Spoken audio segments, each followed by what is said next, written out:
feeling discouraged or feeling overwhelmed, that it's a normal thing. It's a normal thing to feel when you do have something like this, like a big dream. I mean, in my case, this is like a full-time job, something on the side of my already full life. I would think that if it didn't discourage you once in a while, or didn't kind of like, you question what you're doing, then maybe your dream isn't big enough. Maybe it's too dang easy. Like it's gonna be a challenge, but it's gonna be worth it. And then now being on the other side of, what I felt at times was a huge mountain, you're just like, oh yeah, that wasn't that bad. Welcome to Becoming Tantalum with me, Megan Bonnell. Discover your brightest self in a journey of transformation and resilience. Let's embark on this path together, starting now. All right, welcome back, my listeners and dreamers. You are tuning in to Becoming Tantalum, in the podcast where we believe in making life happen and chasing your dreams, and that those two are not mutually exclusive. And today, we're going to dive into how to keep those personal ambitions alive, even when the beautiful chaos of life is happening in your world. So I am beyond thrilled to introduce our guest. This is Heidi Fischer, and she is a best-selling author of a book called The Trail That Leads to You. And that has touched the hearts of so many, including my own. She has accomplished this massive feat of writing this book while she was raising 2 young children. She's expecting a third.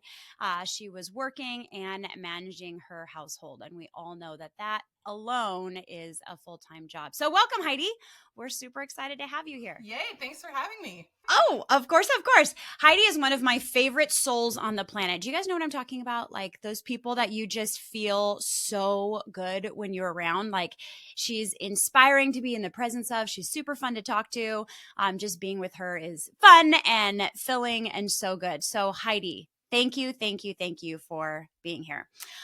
Before we get started, we're putting her on hold for just a second. I want to relate what we're talking about today to all of you. So we all have dreams, right? We all have goals, and some of them might even be possibly labeled as like impossible dreams or goals. And I want to offer that those are the best kinds. To make dreams a reality, we really have to make them real to us, specific to us, and then create a life where we can make them come true. And so many of us get knocked off track before we even get started. And maybe it's because we have fear, or we don't have time. That's like a big one, right? Or we don't even know where to begin. So we might get started. If we get that far, some of us don't even get that far. And then we figure out that we lose motivation or we hit obstacles. It just gets hard. And I want to remind all of you that that's normal, that it's part of the journey. We talk all the time on this podcast about it being a journey, not a destination. And so many times we get stuck because we don't know the how, or because it knocks us off of our super comfortable life course that we're on. But your dreams are worth that. Your dreams are worth the hard, and it's worth getting knocked off of or knocked out of your comfort. And I think that Oprah said it best, you know me and my quotes, when she said that challenges are gifts that force us to search for a new center of gravity. You don't fight them, just find a new way to stand. And in that, she's reminding us that those obstacles and that fear and the change in our schedules and the new demands that we experience, all of that is how we make our dreams come true in life. They're expected. They're not our ending point. We just have to figure out how to make it work. And someone once told me, this was like a long time ago, but for every goal that I have, that I'm resisting and that I'm finding all of the excuses and allowing all of them to get in my way, someone else has done that exact same thing and figured out a way to make it work. And that was really motivation to me, because it really is just about finding a way to make it work. It's about that motivation and resilience and the determination that you have to make it happen. And that is where Heidi comes in, because she faced a ton of challenges and came across a ton of obstacles and had a bazillion things that she was juggling in her life, and she made it happen anyway. So I couldn't be more excited. Heidi, you have been so incredibly inspirational to so many people, because you're that mom and a wife and working, and your social calendar is off the hook. So I can't wait to have you share your story with our listeners. And I want to start with a really big question. What was your dream, and when did that all begin? All right. Well, awesome. Thank you so much for all of that. So my big dream was to write a book. And it began actually when I was 17 years old. So it's something, and now it's just, I'm a lot older than that, closer to 2 decades older than that. And so it's something that has just always been inside. So it's kind of like that undeniable thing year after year. It was just something I always wanted to do.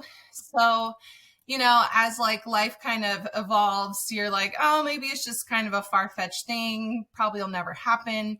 Let's see here. So probably 5 years after I met a really close friend at college, and she randomly also had that exact same dream. So since meeting her, it was like, oh, okay, well, we'll just do it together, right? Like your bestie in college, that's the goal, that's the plan. And so as time continued to evolve, that was just always the plan and what was going to happen. And as you know, life goes on and gets really crazy busy. You kind of, not that you lose sight of it, you just always want to do it. But then it turned into just, is it going to happen? How am I going to make it happen? I was pursuing it a little bit more than her. And so what ultimately came down to was, actually, I talked to you, and you were kind of on the same wavelength. You're like, all right, well, if you want to do something, you have kids now, like you just have to make it happen. And so I knew with her busy schedule, I'm just like, I'm putting more into this than she is. I don't know how that's going to look and how it's going to go.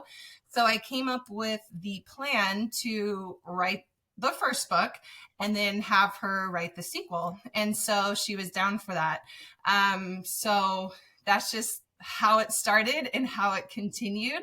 And with that, I had to make a timeline. I had to kind of carve out the time, figure out like, what is this going to look like? I didn't even know where to start, because you go online and you look at editors and publishers and you don't know where they live. You don't know how much money they're going to cost you. And so you really just start, I've never written a book before, and I'd never known someone who wrote a book before. So you it's a shot in the dark, but you just put your best foot forward. So you mentioned two things that I want to go back to. That obstacle that we talked about with you having this plan of writing this book with your best friend, that was like the plan all along, right? And so we had talked about that, and there was maybe a little frustration because it wasn't moving, as quickly as you wanted to, or you wanted to be putting in the work and she wasn't quite in that space yet.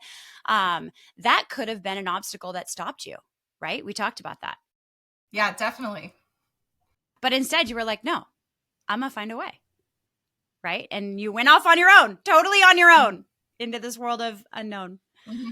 And I love that. Yep. The other thing that I meant that you mentioned that is very applicable to everybody as far as goals are concerned is there's a lot of, I don't know, right? Like along your journey, like, I don't know how to do this. I don't know where this is. I don't know how much that costs. In your case, I don't know how to find an editor. I don't know which editors are good. I don't know how much they're going to cost. There's a lot of I don't know. And that's really common in all goals. And I want to encourage all of you listeners out there, if you have a goal and you are coming across obstacles where your answer to it is I don't know, then go find out. Right? Then that obstacle is a stepping stone to achieving your goal. And your job is to go figure it out. And Heidi, did you figure it out? Yeah, on that, I'm just such a firm believer that if something is meant to happen, it will.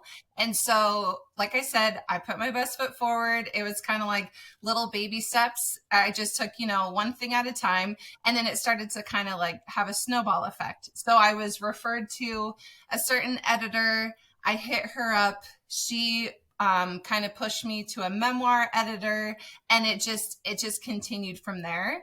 And even so at the time, the yoga studio that I was teaching and currently teaching at, I kind of mentioned it to my lead teacher, and she was like, oh, well, so-and-so, her? Yeah, she wrote a book. I'm like, I didn't know she wrote a book. And then she was like, yeah, and actually I had a student at the studio. She's like, oh, she also wrote a book. So it's just kind of like, I feel like when you're putting yourself out there and you're putting your best foot forward, and then the right people will come to you. And like when you're pursuing that dream and people know about it, then it's just going to help you move forward in the process. So it was just really cool to see that happen. Like I was like, okay, this is crazy. So I started to write a timeline of just like sequentially how it was like I wasn't even trying to work hard, but it was just like, oh, talk to this person, oh, do this, oh, plan this. And so it's just, I feel like when you're meant to do something, then things will fall into place. I love that. Absolutely. And the only way to make it happen, like you said, is to put yourself out there and put your best foot forward. You had talked about, and this is another very applicable thing. A lot of our goals are outside of our normal day to day, right? Like you weren't being a mom and working and being a wife and writing a book. That was not part of what you were doing. And then all of a sudden, you decided, nope, I'm going to make this happen. I'm going to write a book. So talk to us about how that, you talked earlier about like carving out time, but talk to us about what that actually looked like, making that happen in a life that was already totally full. Like, how'd you make that happen? Because your life is full, girl. I know that. For me, it's all about like the finish line a little bit to say, all right, I want to be this far by this date and have something to work toward. So, for instance, let's see here. I guess it was at the end of summer, I was like, you know what? Summer's crazy. I'm not even going to set myself up for failure. So you kind of look at your calendar, where are the ebbs and flows? Where can you make the time? I was also like in a friend's wedding, and then the holidays hit. And so I basically, in the evenings, oftentimes when one baby would go to sleep, the other kid would be up. I'd kind of, have something set up for her to do. Once in a while, she'd watch Frozen, maybe a couple more times than I liked. But it was really my only time that I'm like, all right, this is what I got to get done, and this is what I have to do, or even during their nap times. So that was pretty challenging because, sometimes the house was a mess or the laundry was totally backed up. My husband, he has a busy job that he's gone for 24 hours at a time. So then it's like, all right, I'd look at the calendar and say, okay, if I want to get from A to B, this has to happen on this day or I'm kind of screwed. So it was a lot of pick up and put down, which I think moms are very familiar with. It's not just, oh, here, let me carve out 5-8 hours to just work on this. Once in a while that would happen. Like I'd have, either my husband or my mom help with the kids. But for the most part, it was completely on my own time, which I guess, it's definitely rewarding. It would get a little frustrating, but it worked out.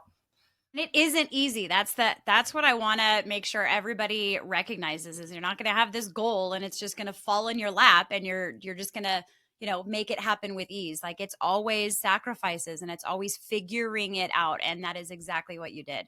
Super proud of you for that. So I know that our listeners are probably wondering a little bit about what this book is. So can you tell us a trail that leads to you? Tell us what is that? What are they getting out of that? Where did that come from? Just share. What's that all about? Well, the title came from me being on a run and just coming to me. Basically, so as I said earlier, back when I was 17, I was kind of living this life where I thought, man, like this could be a movie. Like this is just wild and crazy, right? Just with the synopsis of how my life was going at the time. And it's just interesting because then as time went on and my life evolved, what I thought would be kind of like the theme or the storyline of the book completely changed. And so what ended up being is there are 20 chapters in the book, and it's essentially covering 20 years of my life, which is kind of nuts. But what I love about that is this book became something it never would have been had I published at 17, had I published at 21. It definitely came full circle, and just the lessons, the ups and downs that I learned and took in life. And that's what I really love about it, because a lot of the feedback I've been getting from people is just, they're like, it's a great story, it's entertaining, and it's just so relatable. It's a lot of, you think your life is supposed to look a certain way, and it's just not. You have these expectations that you kind of set out seeking. And so maybe when they don't happen for you or they fall short, you're discouraged and you're just like, well, what the heck? Or, whether it's losing a close friend or losing the love of your life, whatever it may be.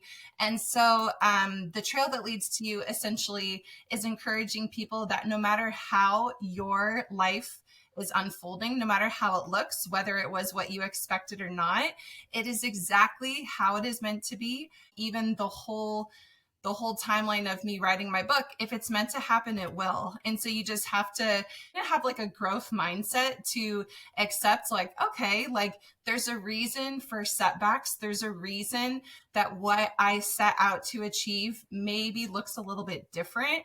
And this is how it was supposed to be. And you just accept that in your life. And also just you learn from it. It ultimately, at the end of the book, not to spoil or anything, but it's more than just what your life looks like on paper right now. It could be the impact you have on your children, the impact you have on your family, just a lot of different things of how we can attempt to measure success in our life. And I love that you admit that if you had written it even just 10 years ago or 15 years ago, it wouldn't be the lesson that now it holds within it. That's beautiful. Okay, so I would love for you to be able to give kind of some encouraging words, motivational words, and tips and tricks to the listeners. So you obviously had this big goal. You had this big dream, didn't really have the time to make it happen, but you made it happen anyway. Didn't have the, know-with-all, the wherewithal of how you're going to make it happen, but you learned and you made it happen anyways. Now that I'm at where I am, it's nice because for me, because it was always something I wanted to do, it was always on my heart. It was always in the back of my head. It was always like, whether the house was clean, the kids were good, my work life was on point. It's like, I want to write my book. I want to write my book. So sometimes I'm like, you know what? Don't let that discourage you. Like it'll unfold the way it's meant to. You have to set aside, you have to carve out time, and it doesn't matter the timeline. So like I said, I mean, I've had this dream for a long time, and it'll work out, because if it's inside you, then you're going to find a way. Let's see here. So with that, I would say, like, don't get down on yourself. Give yourself space. So I had an original published date. It was kind of like, once I set out to do it, I was like, all right, this is when I'm going to publish it. It was Thanksgiving, like a certain timeline, and I just couldn't make it happen. It was just too much because I've never written a book before. So I didn't fully know all the work that it entailed. So I pushed back my published date 2 times. And to be honest, then when I did that, it worked out better for my editor. It worked out better for my publisher. So just kind of like, I'm sorry, does this work for you? And it did. And it wasn't like, at the time, I was super down on myself to be like, oh man, I had this date in mind and I really wanted it. And it wasn't meant to be. So I just kind of let it go. It wasn't meant to be. So I think, it is good to have goals and target dates, but if they push back a little, it's not a big deal at the end of the day. So for me, it was a couple months later, and it honestly felt better than it would have. I think another big thing for me was, it's interesting because over the years, there were people who, in my life, whether they were in my life all the time or here and there, and they would be like, oh, so how's your book writing? How's the book coming along? And they were just kind of those always encouraging people. I think writing, just different goals or dreams, it is a big deal. And so I thought there were people in my life who would have been there a little more, ask a little more, how can I help, encourage me, things like that. And I really learned that people aren't always going to show up in the way that you want them to or the way that you think they will. But it was really amazing to see people who did show up that I didn't expect. And so, but whether or not people are there for you in the way that you think that you would be for them, it shouldn't affect your big dream and your big goal. And with that, there were some that I was just kind of like, okay, they're just kind of living their life, doing their own thing. And once it published, then they were a little more supportive or this or that. Even just this morning, I had a book reviewer. She just wrote me back and she's like, I love your book. I'm giving it 5 stars. Like, where can I put my review? What's your Instagram name to let people know to buy it? And so you just never know. This complete stranger took the time to read my book and give it a 5 star. So you kind of have to open up to not having those expectations and just kind of seeing what happens. But yeah, I think the other thing too is feeling discouraged or feeling overwhelmed, that it's a normal thing. It's a normal thing to feel when you do have something like this, like a big dream. I mean, in my case, this is like a full-time job, something on the side of my already full life. And so I would think that if it didn't discourage you once in a while, or it didn't kind of like, you question what you're doing, then maybe your dream isn't big enough. Maybe it's too dang easy. Like it's gonna be a challenge, but it's gonna be worth it. And then now being on the other side of, what I felt at times was a huge mountain, you're just like, oh yeah, that wasn't that bad. Here I am on the other side, and you make it happen. So I think those things are normal to come. So whether it's, not meeting your own expectations, other people not meeting your expectations, or even just feeling discouraged yourself, all those things are totally normal. And you got to just be mentally tough and be like, all right, this is part of it. This is part of the process. And I'm going to keep moving forward. Yes. So, and you had talked earlier about setting mini goals for yourself, and that's big, obviously. So, you had chunked it up into I need to be this far by this date. Like, that was huge. You touched on self talk and just, not getting down on yourself, because that's not obviously helping anybody. And then, yeah, your support system, it might not be what you expect, it's there. And so, you just need to take what you have instead of being resentful about the expectations that you had held. Absolutely. I do want to ask you a question. She's not at all ready for this, you guys, by the way. You and I had talked a few times, and there were moments, little fleeting moments, where you were discouraged and your motivation was kind of down. How did you, from those low moments of like, I don't know if I can make this happen, or this is way harder than I thought, or whatever, how did you get yourself back up? You had said you got to be mentally tough. Like, what did you do? How did you turn yourself back around? There is definitely a very distinct moment of that. It was like 2 days before Christmas, right? So you're just kind of in the Christmas spirit. You got so much else going on your plate. And ultimately, I had made a fair amount of changes to my manuscript. And my editor was just like, I'm going to have to bill you more for this. And I was just like, oh my goodness, like I'm already putting so much money into this. And it wasn't that much at the end of the day, but at the time I just felt really discouraged with myself. And I went to Target, and it was not sunny outside. I was wearing sunglasses. I'm just full on crying. And I'm just like questioning, I'm like, is this the right thing? Is this the right move? Like, am I just putting money into this for absolutely no reason at all? And that was definitely one of my just lowest moments, lowest points. It didn't even have to be just like, oh, the billing or incurring, a higher charge. But, and I remember I was going to text my friend who we were going to write together. And I'm like, you know what? I don't have to bother her. I already know what she's going to say. She's just going to tell me like, you're amazing. You're fine. You're great. Like, keep moving forward, because I think it's you yourself. You're always going to be your biggest critic.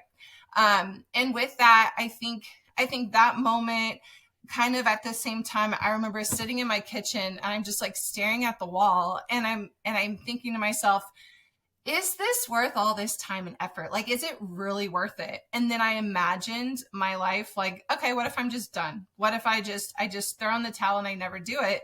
And I was just like, no, I'll never know. Like, I'll never be satisfied. I've come this far for a reason. All these events have snowballed, and they just snowballed in my favor, like for my benefit. And for me to just quit and give up, well, then that says too much about me. Like, when the going gets tough, you got to just put your head down and figure it out. And so I think in that moment, I definitely, I mean, it took a lot. It was kind of a little dark there, just thinking like this is just not worth my time. Nobody's going to care. And like I said, I'm like, I know if I hit up my friend, if I hit up my mom, like whoever I hit up, I know what they're going to say. And I don't need to hear that from someone else.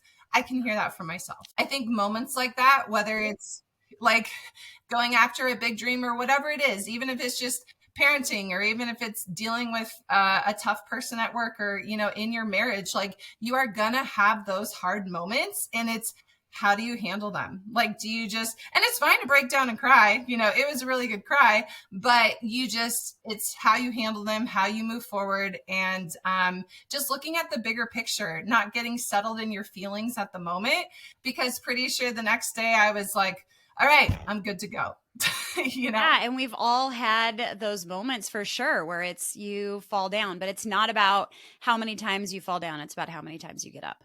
So I love that. I love that. Well, Heidi, you are inspiring and motivational as always. And I just want to say thank you so much for sharing all of that with our listeners. And on a very personal note, you are having a baby in like 3 weeks. Are you excited? Yeah. What are you nervous about for your third kiddo? Tell me. Wow. Nervous. Honestly, what's funny is I'm more nervous because it's summertime. I have a 2.5-year-old and a 4.5-year-old, and it's more about keeping those caged tigers entertained, once the little one is here. Part of it is I'm like, do I remember how to have a newborn? I mean, my last one I had 2.5 years ago, but it should be great. And that's another dream, I guess you could say, I've always had, is I was one of 3. And so had to get my husband on board for the third. And I just think it's like such a special time. And that's another thing is, I've talked to people about like, oh my goodness, like, wow, 2 kids, you're having a third. And I'm like, yeah, but I wrote my book. I'm still pursuing my dreams. And now it allows me the space to really focus on them and to really slow things down. So I guess you could say I'm ready for it. But I'll let you know. She is going to be perfect, and she's in the right hands because you are a great mama. So I love that. Oh, I can hear one of them in the background. I know. It was like she was cute. I love it. I love it. She's like, are we talking about kids? Because I can come in right now. I love it. Perfect. Right. Well, all of this is so wonderful, Heidi. I am so proud of you. I know you're very proud of yourself, and what a great accomplishment amongst the chaos of life, which is really what we all can do. So that's awesome. We wish you the very best with your little one coming in 3 weeks. And I know that the book was just published like a few weeks ago. And so, or I guess several weeks ago now, but I just hope that that continues to snowball and that reviews just keep coming in, because so far they've been pretty darn awesome. To our listeners, thank you so much for tuning in. I want to leave you with a thought from Roy Bennett. He said, don't be pushed around by the fears in your mind.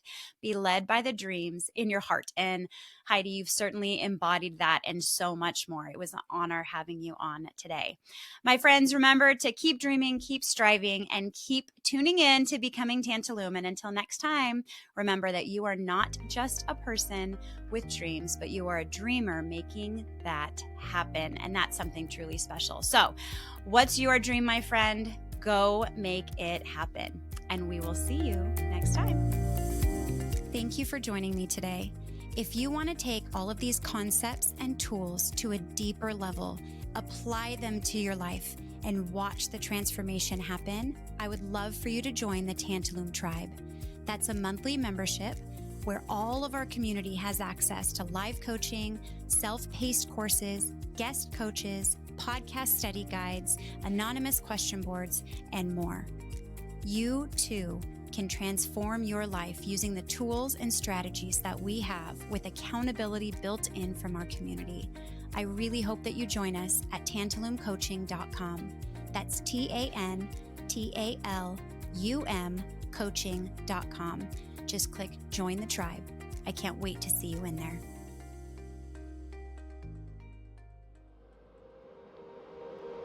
an Ironic Media production.